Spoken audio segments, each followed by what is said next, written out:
دست تو سر بیاری بالاتر. هر کی کار داره، هر کی دست خالی اومده این دوتا دستشو بیاره بالا.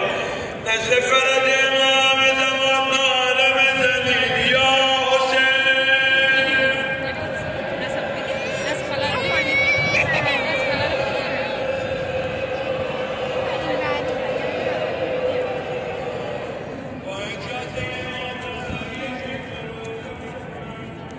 گریه کنیم دورم دیگه برای مصیبت آیم دل را حقم و این شهدا شب چهارم محرم دل تو روانه کن کربلا. امشب اگه کربلا بودی چطور ناله میزنی بسم الله. گریه کنم خیلی ها شب چهارم محرم از بچه های حضرت زینب روزه میخونن. من امشب دیگه تمیم بود از چیز دیگه بخونم، اما تا این بچه شهید آوردم گفتم حتما از بچه های زینب بخونم. شما ناله بزنید. یه نگاه کرد دید ابی عبدالله قریب گیر افتاده. آماده هستین از حالا ناله بزنید. بسم الله. بچه هاشو فرستاد برید پیش دایتون، هر جوری هست ازش اجازه بگیرید. برید میدون منو پیش حسینم سرفراز کنید. آی گریه کنا بگم اومدن پیش ما حسین.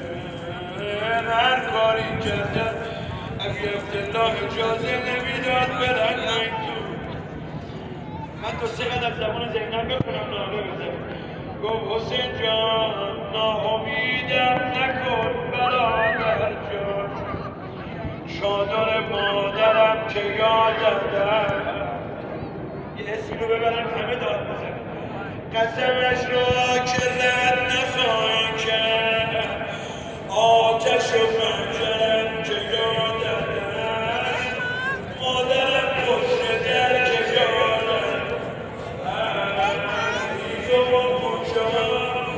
که یادم بروی چادرش برادر جان.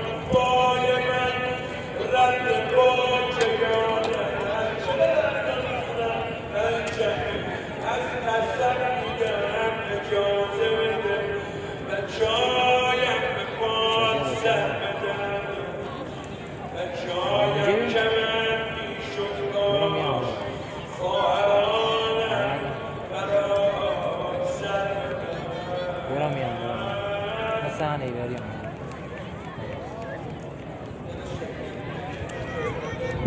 باشه من امشب احترام شدم بلند شب یه جمعه میگم ابی عبدالله امشب با شما گریه کنم. زینب من گفت داداش من نمیتونم این دن تو رو قریب ببینم، اجازه بده بچه ها برم تو حرم امام رضا. یه جمعه میگم خدا وکیلی مادرهای شهید چقدر عشق میبرن نمیدونن. برای انقلاب یکی یکی بچه ها شما دارن گفتن ما نمیتونیم ببینیم رهبر ما تنها بمونن. همشون یکی یکی دانه بچه دیدن، اما در حالا نیاموندن. دل کامل بسم الله بچه هاشو راهی کرد برگشت تو خیمه. فرمود چادر خیمه رو بنداز. کار دارم امشب با دل دام، کار دارم امشب همه میخوام ناله بزنید. چادر خیمه رو انداختم. یه مدت گذشت دیدم اومدم تو خیمه دیگه گفتم دیگه جان از چه نشستیم بچه‌ها شهید شدن.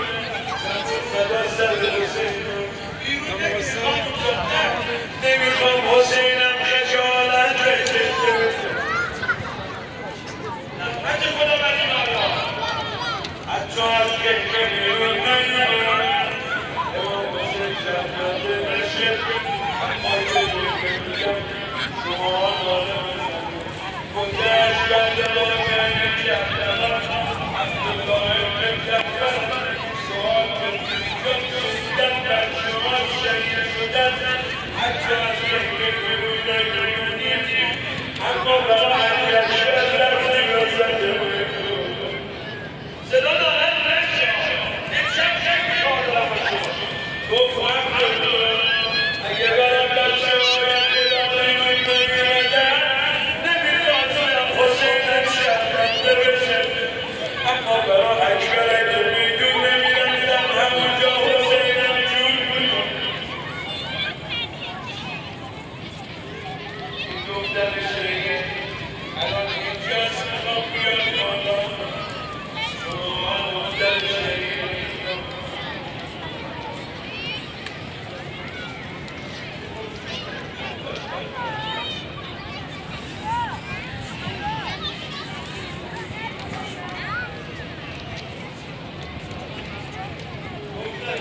بابا شمشیر بزن گویا بابا نانکالا شما مردمی که اینجا هم شهدا رو تحمیل میگیرید هم خانواده شما آه الهی برات بمیرم حسین جان دختر شنی تو کشور ما هم شد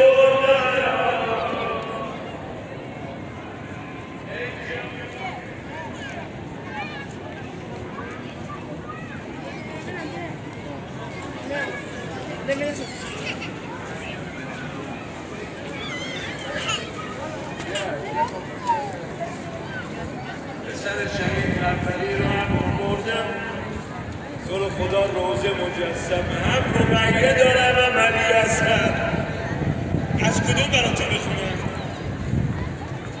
از کدوم بخونم؟ هر چی تو گفتی من بخونم تو رو خدا نگاه کنی تو چه سنی یتیم شده یا با عبدالله ببخشید منو اگه امشب شبش نبود نمیگفتم اما به خدا مردم از این به بعد بچه ها شده میزدن الهی برای خانومی ببینم جایت رو گفت بابا زدن